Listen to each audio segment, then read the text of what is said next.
My name's Eliza. Growing up, the difference between me and my twin sister Anna was like night and day. She was the golden girl, and well, I wasn't.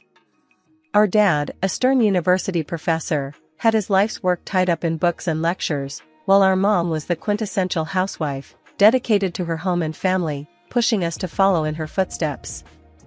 From as early as I can remember, being at home felt more like sitting through a never-ending critique session. My parents had a blueprint for the perfect family, and it didn't include a daughter who wore band t-shirts and liked to keep to herself. "Eliza, why can't you be more like your sister?" was my mom's favorite line, usually tossed my way when I showed up at breakfast with my headphones in, trying to block out the world. Anna, on the other hand, basked in the glow of approval. "I just don't get why it's so hard for you to put on a nice dress and smile more," she'd say, flipping her perfect hair over her shoulder. It was like she was from a different planet. One particularly grueling Saturday, as our family prepared for one of Dad's faculty parties, a total snooze fest but mandatory appearance for us, I decided to rebel in the smallest way I knew how. I put on my darkest eyeliner and a pair of boots that definitely did not meet the appropriate standard. "You're not going out like that, are you?" Mom caught me on the stairs, her eyes darting down to my boots as if they were covered in mud. I shrugged, my standard defense. "Don't see why not." She sighed, that long, drawn-out kind that said I was the biggest disappointment in her perfectly ordered world. "Please, Eliza, just this once, can't you try to fit in?" "What for? So you can pretend we're the perfect family?" I shot back, tired of the same old song and dance. "It's not about pretending. It's about showing respect for your father," she argued, her voice taking on that sharp tone that meant business. Anna, overhearing the exchange, came trotting down the hallway, her heels clicking on the hardwood like a judge approaching the bench. "Mom's right, Liz. It's not that hard to look decent. Why do you always have to make things difficult?" "Maybe I don't want to be a clone of you, Anna," I snapped, feeling my face get hot. I hated these arguments, hated being compared. But more than anything, I hated feeling like the odd one out in my own home. Dad appeared at the bottom of the stairs, his brow furrowed. "Enough," he commanded, his voice firm. "Eliza, go change. Now. We're leaving in 10 minutes. His tone left no room for argument. He didn't yell, he didn't need to. The disappointment in his eyes was enough to send me marching back to my room to swap my boots for bland flats and wipe away half my eyeliner.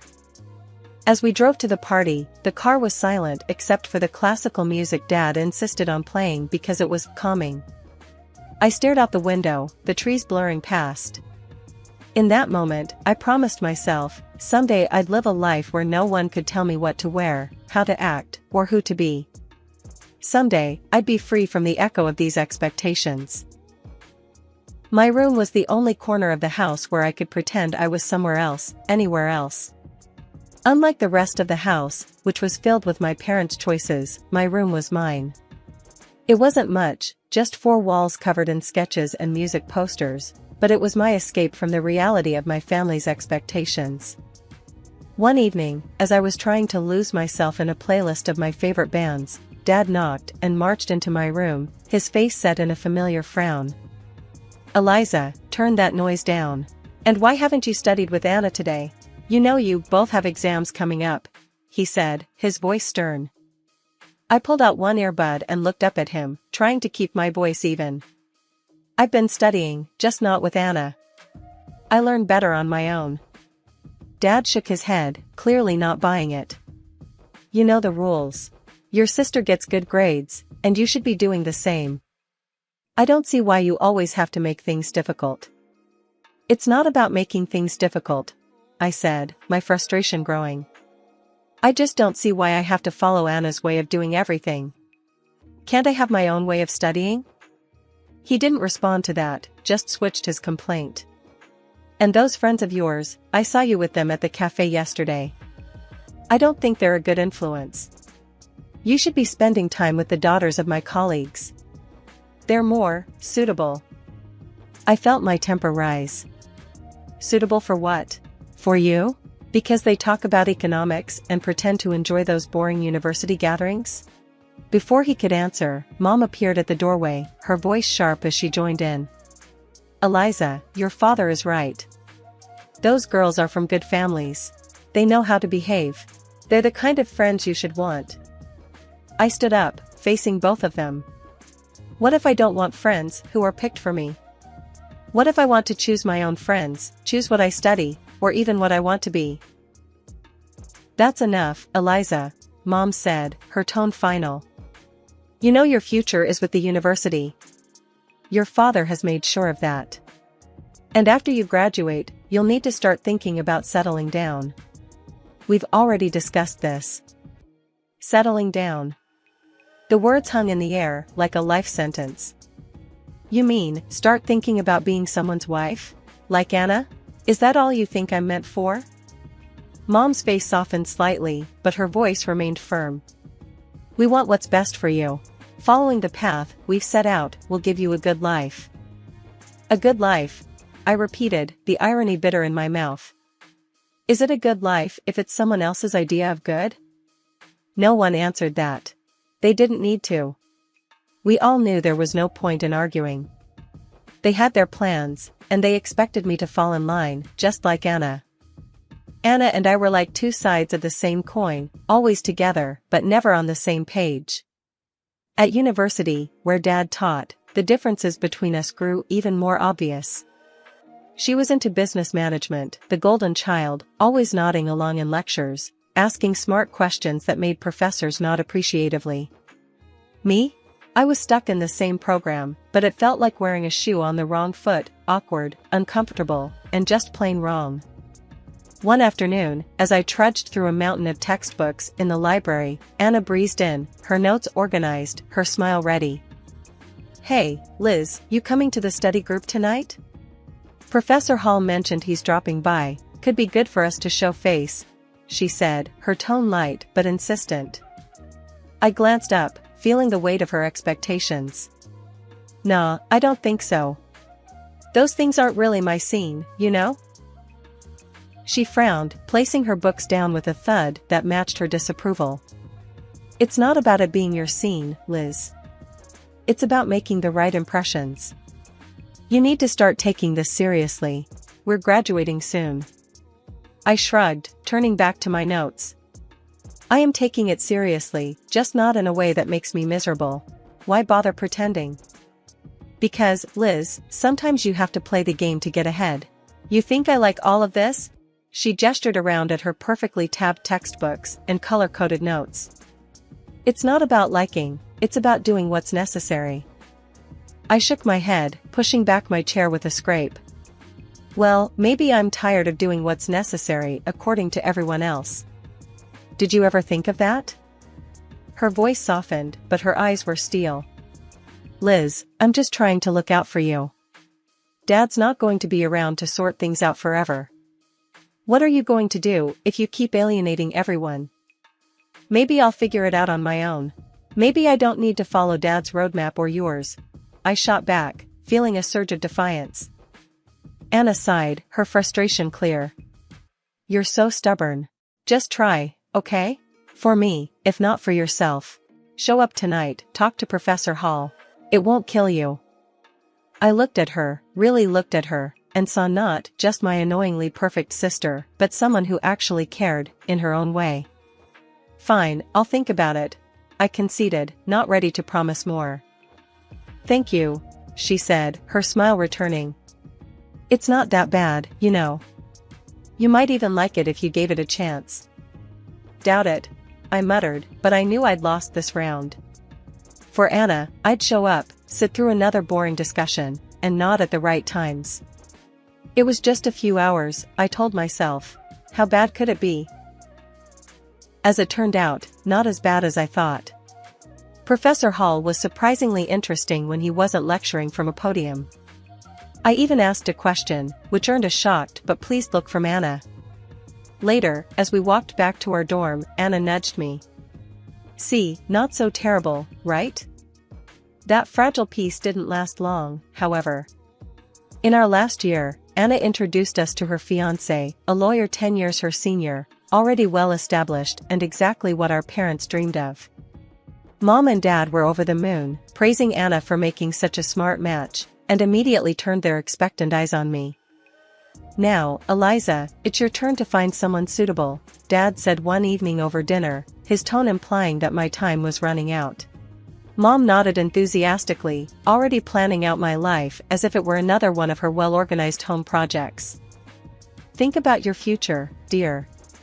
Someone who can provide for you, who has a good standing." I remember staring at my plate, feeling the walls close in. Anna's wedding was meticulously planned down to the last detail by Mom, from the bridesmaids' dresses to the floral arrangements, showcasing her perfect vision of family prestige. After the wedding, Mom often visited Anna, doling out advice and ensuring her life played out just as she had orchestrated. Witnessing this, I knew one thing for certain: I didn't want my life tailored by someone else's hands. One day, I was walking down the street, lost in thoughts of how to escape the life my parents envisioned for me, when I heard the deep rumble of a motorcycle approaching. Curiosity pulled me toward the sound. That's when I saw him, Jake, with his leather jacket and carefree smile, pulling up beside me. "You look like you need a ride," he called over the roar of the engine, a playful twinkle in his eyes. I hesitated, glancing back towards the path home, then at his outstretched hand. What did I have to lose? "Sure, why not?" I replied, my voice a mix of nerves and excitement. Climbing onto the back of his bike, I felt a rush of adrenaline as we sped away. The wind whipped through my hair, and for the first time in a long time, I laughed, genuinely laughed. Jake shouted something about showing me his world, and I held on tighter, not wanting this moment to end. We stopped at a diner frequented by bikers. Over burgers and fries, Jake told me about his life as a welder, his passion for bikes, and his love for the open road. It was so different from anything I was used to, raw and real. "Don't you get scared, living like this?" I asked, my voice barely above the clatter of plates and chatter around us. "Scared? Nah, it's thrilling. You never know what's around the corner. Isn't that better than having everything planned out for you?" he replied, his eyes lighting up with each word. Over the next few weeks, we met secretly. Each ride on Jake's motorcycle pulled me further from the life I was supposed to live and closer to the life I wanted. The speed, the adventure, it wasn't just about the thrill. It was about feeling alive, feeling free. One evening, as we watched the sunset from a secluded overlook, Jake turned to me. "Eliza, I don't just ride to escape. I ride to feel alive, to make every moment count. With you, every moment feels like it's worth something." I leaned into him, my heart beating fast. "I've never felt like this before. You make me feel free, Jake." He smiled, pulling me closer. "Then let's not go back to just existing. Let's live." 6 months with Jake felt like a lifetime of moments I'd always dreamed of. The day he proposed, under the stars with the gentle rumble of his bike in the background, my heart screamed a yes, before my mouth could form the word. It was perfect, except for one looming hurdle, my parents. I wrestled with the fear of introducing Jake to them. He was everything they disapproved of: his rough edges, his wild spirit, his simple yet content life as a welder. But love bolstered my courage, and I decided it was time they knew. The day I brought Jake home, he was clad in his usual, a leather vest, black t-shirt, ripped jeans, and a bandana. I loved that about him, he was unapologetically himself. We walked up the driveway, and I could already feel the weight of my parents' judgment. As we stepped inside, Mom's face went pale at the sight of Jake, her eyes widening in shock. "What in the world, Eliza?" she gasped, her voice barely a whisper.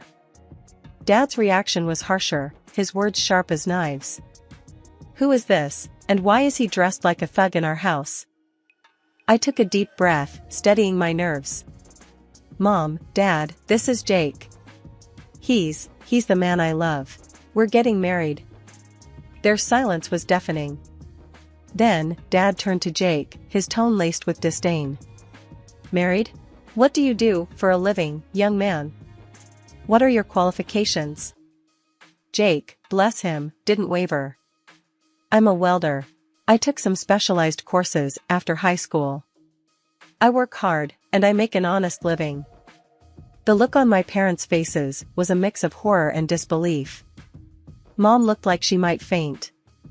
A welder? Eliza, you can't be serious. Dad's voice rose, anger flaring. You expect us to give our blessing to this?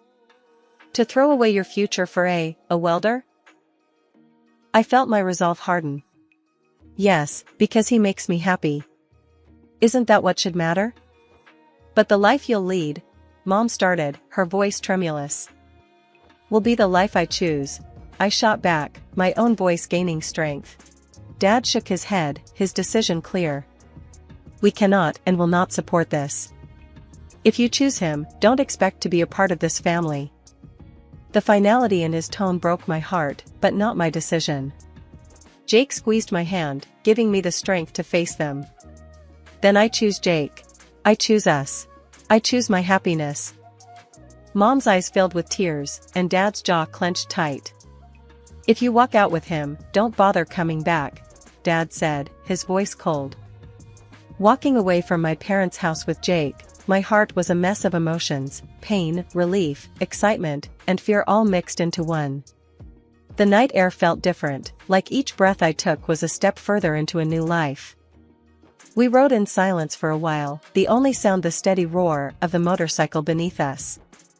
When we finally stopped at a small diner on the outskirts of town, Jake turned to me, his face serious. You sure about this, Eliza? I mean, really sure? There's no going back after tonight, he said, his eyes searching mine for any hint of doubt. I nodded, squeezing his hand tightly. I've never been more sure of anything. Being with you, this feels right. It feels like what I'm supposed to do. He smiled, that reckless, charming smile that had won me over the first day we met. All right, then. Let's do it. Let's start our life together. Inside the diner, we found a quiet booth in the corner. The waitress brought over 2 coffees without asking, and we sat there, planning our next steps. So, what's first?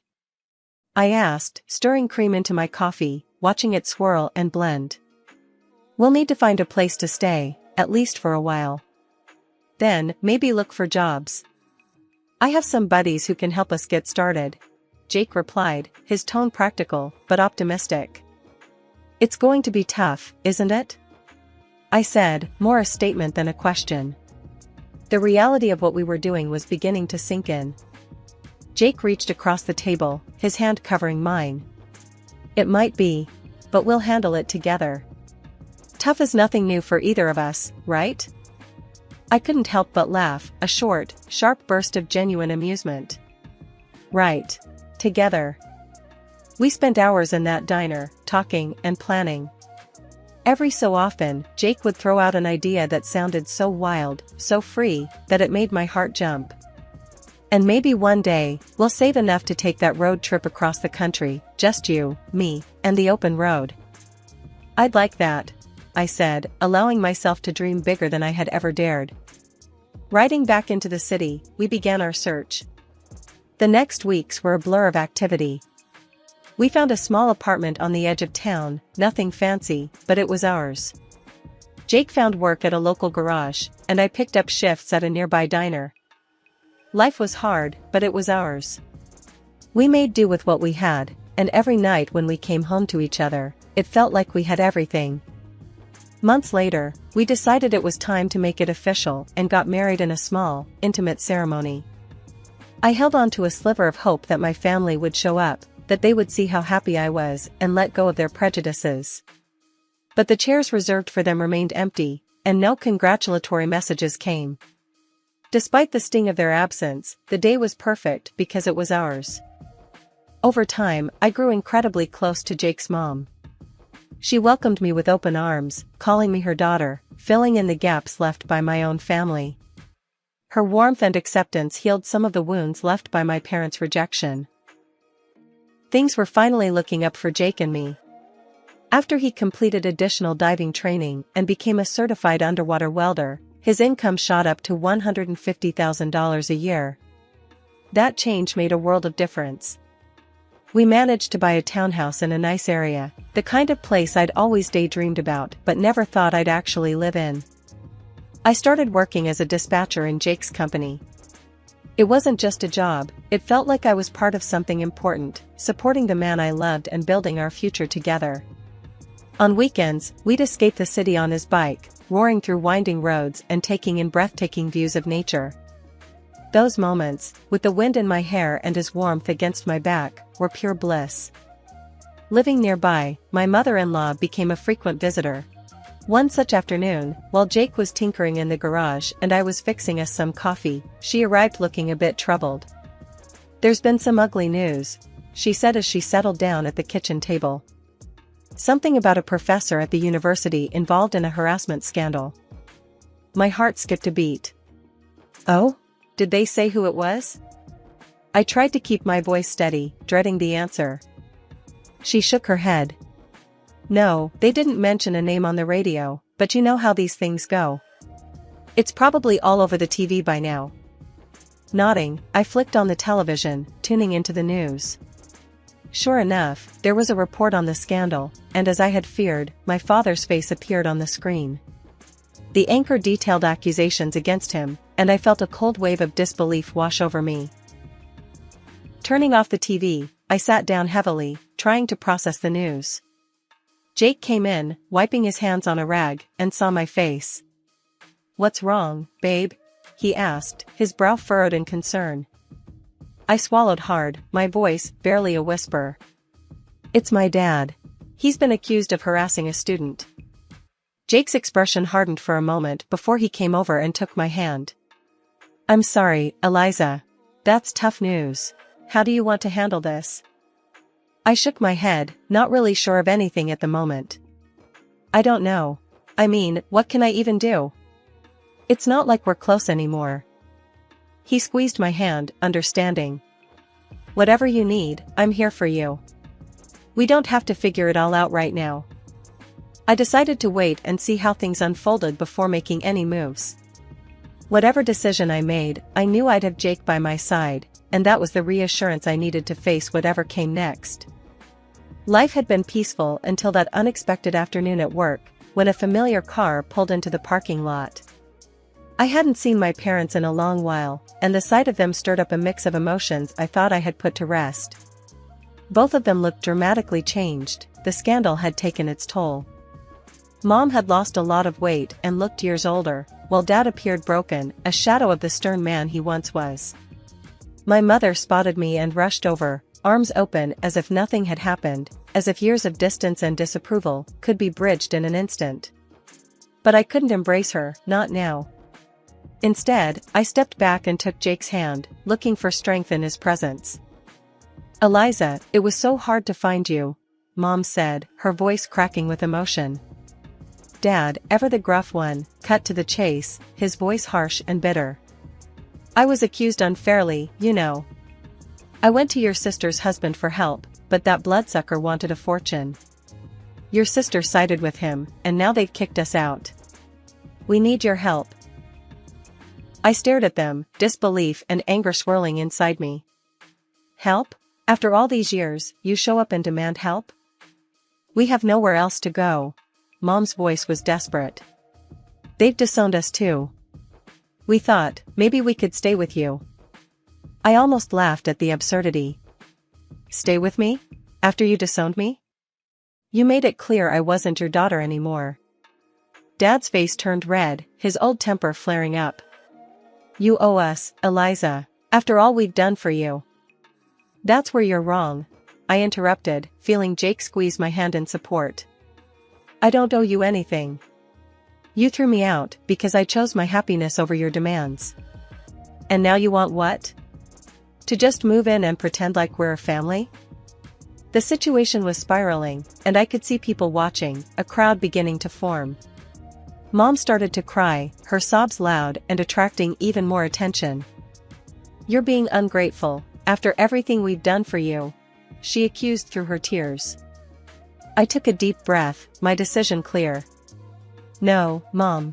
I'm not ungrateful. I'm free. And happy. You made your choices, and now you have to live with them."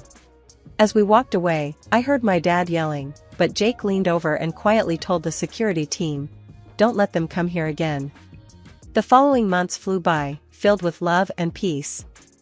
We welcomed a son, a new beginning in our growing family.